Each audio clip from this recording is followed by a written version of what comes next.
Alright, I gotta get comfy because I have 21 questions to get through. Time is of the essence, and because I need to still take my curlers down before I can take pictures of my new Regency dress, before I have to head off to work this morning, I figured I would take that time while I'm actually taking all those curlers out to answer 21 questions for the 2021 Costume Symposium that the Costube community is putting together for this summer. Costume Symposium, or CoSy for short, is happening in August, and to sort of get hyped a little bit, we are sort of introducing ourselves. So hello, I'm Gwendolyn, and I'm going to answer 21 questions while I take my hair down. So if you've ever wondered why I do costuming, how I do costuming, sort of sewing, tips, thoughts, etc. Anyway, I'm waffling. Question number 1. What is your favorite genre of costuming? To be fair, that is the easiest question of all of them, which thankfully is why it's number 1, I imagine. My favorite genre of costuming is historical. Question number 2. What originally got you into costuming, cosplay, living history, etc.? Well, that is a multifaceted question. If you want to get to my root of it all, I would have to say that the American Girl collection by Pleasant Company, as it was owned by Pleasant Company back in the day, I fell in love with the American Girl collection when I was 6 years old. The books, the dolls, everything about it. And I loved the history portions at the end of it. And I would just like have all of these dreams and visions of myself wearing, you know, the outfits that these girls wore. But I didn't actually start making anything at that point. But it wasn't until I was a teenager that I started to actually costume for myself. And the very first costume I sewed was a Regency era costume. My sister was actually obsessed with the Richard Sharp series by Bernard Cornwell. And those are set in the Regency period. It's all about this officer, Richard Sharp, in the Napoleonic Wars. And in all of these, you know, of course, all of the ladies had their Regency gowns, which I loved. And I'd sewn some clothes for myself at that point, and I think I was 17 at the time when I made that first Regency costume. It was awful. It was terrible. But I loved it. I had so much fun. And that sort of was where the initial start was. The bug bit me then. At that point, I was also super duper obsessed with Lord of the Rings. This was in 2001. In 2001 I was 15. So 2002, 3, 17. Because that's when I graduated high school. It was 2003 actually when I started costuming.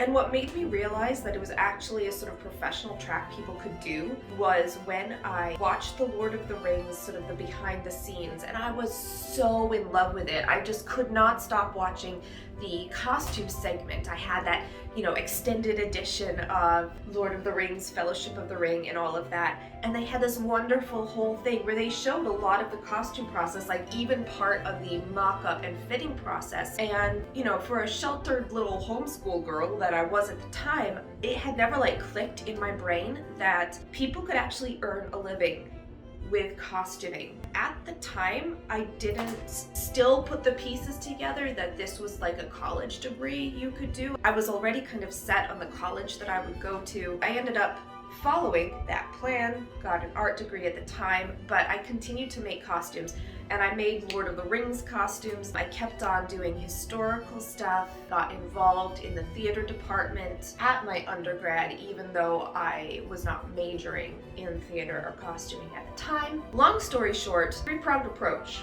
American Girl, Richard Sharp, then of course Lord of the Rings, the behind the scenes, and that's when all of the pieces really came together. And that's also when I started to get super obsessed with historical sewing, historical techniques. Wow, that was a lot of talking for one question. 3, what are your favorite materials to work with? That's an easy one. I love natural fibers, but my absolute favorite for visual satisfaction is silk. It just feeds a part of my inner self. Just, oh, so beautiful. But when it comes to like the tactile sensation of sewing, oh my God, wool, hands down. The way you can manipulate it and the way just like steam just can shape and it doesn't slither around or get woodgy on you. Especially if it's the sort of wool where it'll hold an edge, like when you cut it and you sort of can like pull at the edge of the fabric and it doesn't fray. Ooh, lovely. Question 4. Which of your projects are you the proudest of? The personal project that I am the proudest of has to be my Tafiti cosplay. That one was perhaps the costume that I got the most sort of creative with. It was a little bit more of an original design, since Tafiti from Moana, she's an island goddess, yes, but also an island. I have a whole entire body. Tafiti does not. So I kind of like designed my own version, experimented with a bunch of different materials. I did body paint for the first time, played around with wigs and just a whole bunch of sort of like unconventional materials. In a way, like the most liberated, like the most sort of free, loosey-goosey, just I just got to be super duper creative with that one, and it turned out well. But for personal projects, my Tafiti cosplay. 5. Drape, draft, or commercial pattern. Well, in my professional life, I am actually a draper. That is my job title, so I tend to do a lot of pattern making in my career.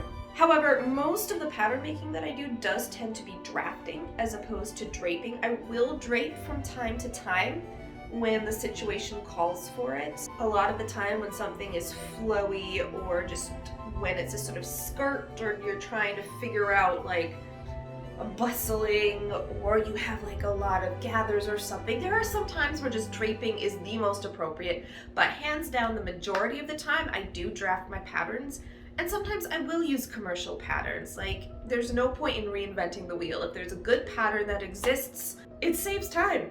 Just often use that as a base, and I will sometimes do that for my own projects occasionally, as well as at work. So kind of all three. Definitely all three, but mostly draft. 6. Are you team cut or team trace pattern pieces, pattern paper? So whenever I do use commercial patterns, I will trace them. There has been maybe once, twice recently, by recently I mean like in the past 5 or 10 years even. So that's not even recent, but the only time that I've actually like cut out a pattern is when it was a single size PDF pattern. I like my patterns to have longevity, and if it's a multi-size pattern, I will obviously trace it out so that I can then preserve the other sizes if we need to use that pattern for anybody else of a different size, or even for my own self, because I've changed sizes over the years, and I'm sure I'll continue to go both up and down. It's just part of human nature to flux a little bit over the years. Team trace. 7. Pins or pattern weights? Pattern weights. There is no contest on this one whatsoever. In fact, I can get very picky even about my pattern weights. And I don't know if you have ever used those ones that you can like get from Joann's, and they're sort of like small, like tiny little beanbag ones. No, those are not sufficient. Those aren't sufficient. This is what I am talking about when I say pattern weight. Like, this sucker, cast iron. It's been painted like with a nice glossy paint so that there's nothing to catch on anything. This sucker has heft to it. Like, your shit is not going anywhere. Pattern weights. 8. What skill would you like to learn? There are so many skills that I would like to learn. I do want to learn 3D printing. There's a bunch of other technology as well, like other patterning technology that I want to use. I would like to learn how to do beautiful things with thermoplastic. I have minimal experience with thermoplastics. I'd like to learn armor making. There's a bit of my hair stuck and it's hurting. Maybe if I just snap out that end bit. Wow. 9. What fabrics are in an online basket that you would love to buy? At the moment, only one fabric. I have a greeny gold silk taffeta from Silk Baron. I only need like a yard of it. It's for a sash for a 1780s project that I have planned. And I only need a yard, but I recently spent all my discretionary money while I was on vacation, so I'm just waiting a little bit before buying something so frivolous as a yard of silk taffeta. 10. How many pieces are lurking in your UFO bin? If you want a deep dive into my UFO bin, I actually did a video, 10 years of unfinished sewing projects, where I did like an intensive look into all of the projects for the last 10 years, which I had not yet finished, and we're currently in my UFO or unfinished objects bin. So all of the in-progress projects. However, I have checked a couple things off the list since that time, like the dress that I'm currently wearing right now, and a few other things, so I have to do math now. 3, 4, 5, 6, 7. It's probably somewhere around the realm of 15, I think. 11. Which era or genre would you still like to make a costume of? There's actually a decent number of eras that I've not made anything from, and at the moment what I'd really love to do is to make a sort of medieval late 13, early 1400s historically accurate outfit, as well as sort of mid 1400s. There's a bunch of medieval illuminations that actually show female artists and craftspeople working on their stuff, like whether it's painting or sculpture, and I really want to recreate some of those and actually, you know, make art. Like, I've done theater stuff with medieval, but if you're already in the realm where you're putting a zipper into the gown, it's a whole different sort of world. So I kind of feel like that doesn't count. 12. Biggest sewing, crafting pet peeve. Ooh, I have so many pet peeves. So the biggest one, threads. Threads hanging off. I absolutely hate when there's just like one or two like thread tails, like you get done sewing and the thread doesn't get clipped. Ooh, that's the worst. Even if there's like only a ½ inch of thread, unacceptable. No thread tails. 13. What is your favorite tool to use? My favorite tool is the pattern weights. As long as you have a decent iron. Ooh, a sleeve board though. Sleeve boards are pretty great. And also clappers for when you're pressing and you need to cool it. And then you could also like pound when you have a lot of thick seams and you have frustration to get out. And like you use the iron and you steam it, it goes psh, and then you have your clapper and like you can pound on that sucker and like just get it really nice and flat. I do like the clapper. Which, for anybody who doesn't know what a clapper is, it is a wood tool, kind of flat, and you can use it like after you iron, and it helps like the fabric cool down while being still pressed, and it really helps you retain whatever sort of edge or like smooth seam you're trying to do. And like I said, you can use like a piece of wood that's, you know, a bit smooth and flat too, and like pound down if you have a lot of fabric and you want to make it a little bit thinner, sort of to go under the presser for if your machine more easily. Steam the heck out of it, pound it with the clapper, use some like elbow grease or whatever, like put your body weight behind it. Yeah, good iron and a clapper. 14. What costume would you like to revisit? I did mention before that I have a couple costumes that I am altering to fit me in the present day. So the costumes that I actually am currently revisiting are my Queen Madalena cosplay from Gallivant. Also my first 1860s day dress. It was a sort of white and blue light cotton floral print. Loved it. It was comfy. I like the style. I used to actually refer to it as my not Cold Mountain dress because I was inspired by one of the dresses from the film Cold Mountain, but I didn't like copy the actual style of it, so it was my not Cold Mountain dress, and I loved it. And it did miraculously survive the Great Mold disaster of 2016, in which I lost a lot of my personal costumes that I had made. It was a whole thing. It was really kind of traumatic, but nonetheless, I still have that one, and I am currently remaking it, altering it so that I can wear it again. 15. Most satisfying technique. That curl does not feel good, and there's a straight bit. Oh no! The technique that I use for turning a tube, a thin stitched tube of fabric, right way round, like when you're doing spaghetti straps or just some sort of narrow tubing that you might need, even if it's for some sort of like decorative purpose, which does happen in historical sewing too. The technique where you use like a strong thread in a large needle, sort of like in a bodkin, and you fasten that thread to one end of your tube, and then you feed it like eye first down the center of the tube until it comes out the end, and then you can just sort of like pull, and it takes just a little bit at the beginning to get the top of your tube sort of like tucked in, but then you can just like pull the whole thing right way round, and it is intensely satisfying. 16. Scissors or rotary blade? Scissors. 17. Do you have any sewing assistants? Pets. I sure do. Where are my darlings? Where are my darlings? Oh, they're all schmoozy. I have 2 marvelous cats, the most wonderful cats in the whole wide world, and I will fight you on that. I have my dear little Calamity and my darling Zuko. 18. Do you have any bad sewing habits? I have a terrible habit of putting my pins in my mouth, and I have heard the horror stories of people who have swallowed or inhaled pins. And even though when I'm at work still, I have to wear a face mask, and that means I can't do it at work anymore. When I'm sewing at home, I'll still do it. I'll still take that pin, hold it in my teeth, in my mouth. It's a terrible habit. And I'll do other things too, like even when I have a pin cushion on my wrist, or when I just like stick pins into my shirt, which is something I do a lot of the time too. Sometimes it is just the most convenient to just have a pin in your mouth. And I know it's a terrible habit, and I do it anyway. 19. Do you sew over your pins or take them out as you go?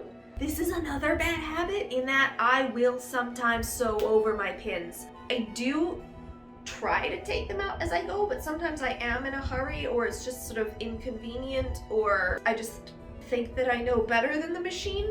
So there are times where pins will get sucked out of the machine still, and that is my fault because I do sometimes sew over them. But for the most part, I do take them out as I go. Oh, dearest Calamity, darling, you gonna come up and say hi? Yeah, you wanna come up in lap? Come here, baby. Come here, baby. Yep. There we go. Lovely girl. Oh, what do you hear? Okay. 20. Do you put your pins in parallel to the seam line you're sewing, or do you pin perpendicular? Perpendicular. I pin perpendicular. The only time I ever pin parallel is when I'm trying to like match up seams and make sure that they are matched perfectly. But whenever I'm stitching, perpendicular, and I say it over and over and over again to my students actually, put your pins in perpendicular. Also then you are able to sew over them. I don't recommend that. It's a bad habit. My second bad habit, perpendicular pins. 21. What do you like to watch or listen to while sewing? This one depends entirely upon my mood.